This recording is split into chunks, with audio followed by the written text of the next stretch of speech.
আচ্ছা, তোমাদের কি কখনো এমন মনে হয় যে আমরা যে ছোট ক্রিয়েটাররা আছি, যারা ইউটিউবে একটা ছোট্ট জায়গা তৈরি করতে চাইছি, আমরা যা কিছুই করে নিই না কেন, ভিডিওতে ঠিক সেই 10টা 12টা লাইক আর কোথাও না কোথাও কোনোভাবে 100টা ভিউ, এরকম কেন হয় আমি সেটা বুঝি না। আমি ইউটিউবে ইরেগুলার হয়ে যায় মাঝে মধ্যে, বিশেষ করে এই ভিউগুলো দেখে।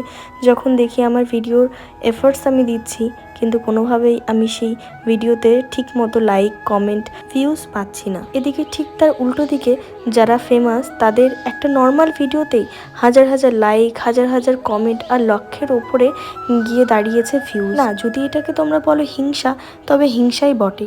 কারণ আমরাও তো চাই যে আমাদের ভিডিও যতটা এফোর্টস আমরা দিচ্ছি ঠিক ততটা লাইক, কমেন্ট পাই। জানি পথটা কঠিন, তাও জানি না কেন মনটা খারাপ হয় আর ইরেগুলার হয়ে যায়। চেষ্টা করব রোজ রোজ ভিডিও দেওয়ার, মাঝে মধ্যে এইগুলো নিয়ে ভাবলেই মনটা খারাপ হয়।